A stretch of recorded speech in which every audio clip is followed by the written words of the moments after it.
네, 코로노믹스 시간입니다. 정철진 경제평론가와 함께합니다. 안녕하십니까? 안녕하십니까? 네.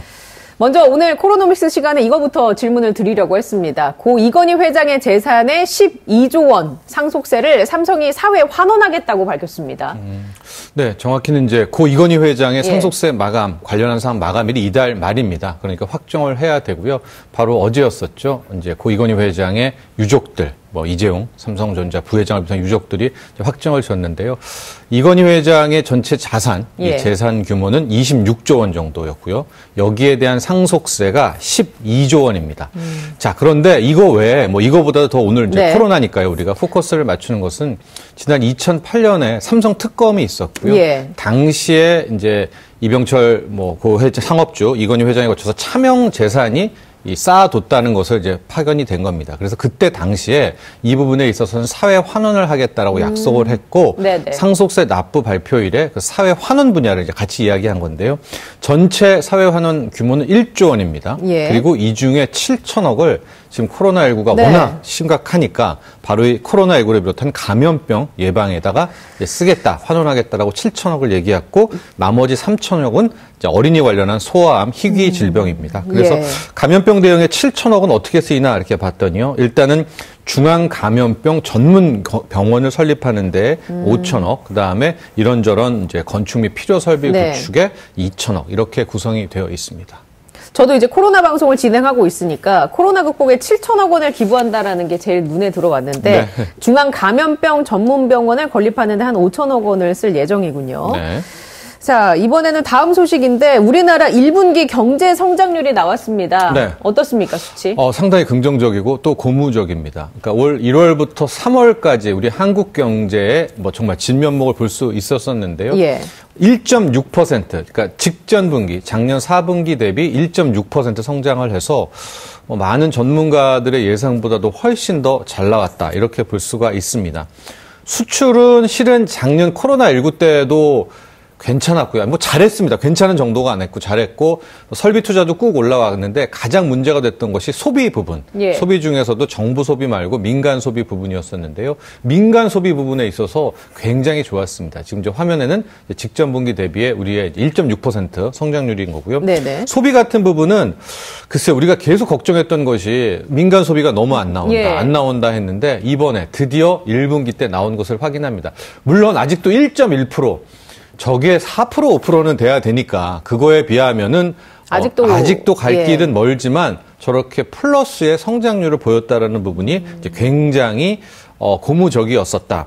이렇게 되면 경제를 이끄는 두 축이 수출과 내수잖아요. 근데 수출은 계속 돌아와서 잘 됐으니까 이제 내수 쪽 엔진도 돌기 시작했다. 그렇게 되면 올 한해 하반기까지도 이런 흐름이 이어진다면 상당히 좋은 부분을 기대할 수 있지 않을까. 그리고 아까 제가 표에서 봤지만 설비 투자가 거의 6% 넘게 늘어났습니다. 이것은 향후 우리의 제조업이라든가 이런 산업 섹터도 이제 멀리 뛰기 위해서는 설비 투자를 많이 해야 되거든요. 그런 것들도 상당히 아주 긍정적이었던 1분기였다. 이렇게 보여집니다. 이게 항상 경제는 지표상으로 좋다고는 하는데 나는 체감을 못하겠다 이런 분들이 많았는데 일단은 민간 소비 부분이 좀 늘어나면서 앞으로 점점 더 체감을 할 수 있겠군요. 경기가 좀 돈이 돈다라는 거를. 그렇죠. 그 체감 부분은 짧게 설명드리면 이게 이제 언택트 소비잖아요. 그래서 소비량은 늘기는 늘는데 자동차를 산다든가 TV를 산다든가 음식 서비스나 의식 식음료도 다 이제 배달이나 이런 거를 한단 말입니다. 그러니까 일선의 소상공인분들은 체감이 아직 안 되는 또 이런 좀 우리가 극복해야 될 문제는 남아 있습니다. 소비 형태 자체가 바뀌었기 때문에요.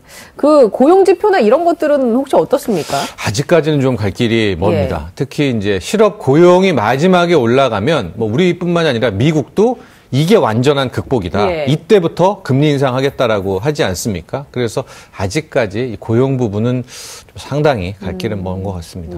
일단은 긍정적인 부분도 있지만 우리가 좀 더 시간을 갖고 지켜봐야 하는 부분도 있겠군요. 그렇습니다. 일자리나 내수 같은 체감 경기 이걸 풀어야 되는데 그러면 이제 올해 2021년에 올해 경제 성장률은 4% 정도 달성할 수 있을까요? 아직은 저는 이제 어떻게 됐냐면 우리가 이제 3% 초반이었습니다. 이제 3%라는 수치는 기저효과를 전혀 못 받았거든요. 그러니까 우리나라는 작년에 굉장히 선방을 해서 다른 미국이나 유럽보다는 마이너스 폭이 되게 적었잖아요. 그러니까 미국은 지금 6.5, 7% 성장한다는데 연초에 나온 우리나라의 성장률은 3%대 초반이었습니다. 그러니까 무슨 기저효과가 약했기 때문이지 우리가 못하는 건 아니고요.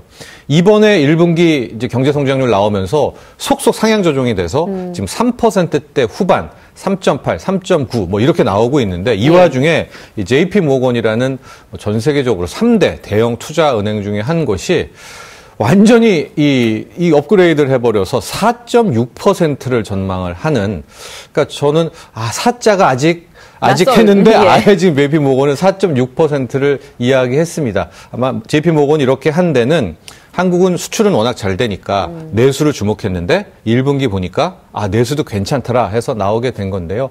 저는 일단 한 3.8, 3.9 정도를 보고 2분기께 또 나올 거 아니겠습니까? 이제 내년 7월, 8월에 2분기 때도 민간 소비가 좀 증가폭이 지금보다도 더 커졌다. 그러면 올 한해 우리 4%대도 성장이 가능하다. 이렇게 보시면 되겠습니다. 예. 미국 월스트리트 저널이 지금 세계 경제 상황을 마치 광란의 20년대를 떠올리게 한다라고 썼던데 이거는 왜 그런 겁니까? 그렇죠. 한켠에서는 막 고무적으로 잘 된다 하는데 이제 또 다른 한켠에서는 자산 버블에 대한 이제 우려를 하고 있습니다.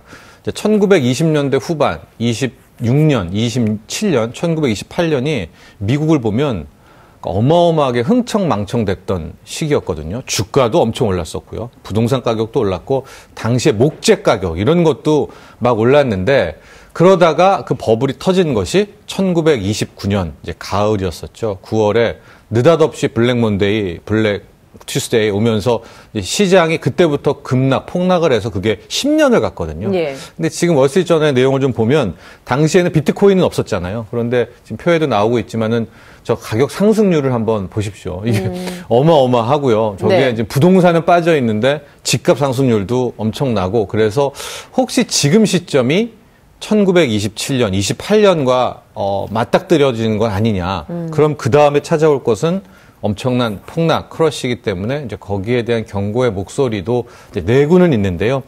우리 시청자분들은 꼭 기억하셔야 될 것이 한 가지 지표를 보시면 됩니다. 그건 바로 물가 상승률, 인플레이션을 봐야 됩니다. 만에 하나 인플레이션이 2%, 3%대로만 잡혀진다면 실은 이것이 버블이라든가 이게 붕괴될 가능성은 상당히 좀 낮아지는데 이 올 여름, 가을 지나면서 3%, 4%, 5% 물가 상승률이 이렇게 높아지게 된다면 상당히 그때부터는 위험 관리에 돌입하셔야 될 것 같습니다. 예, 알겠습니다.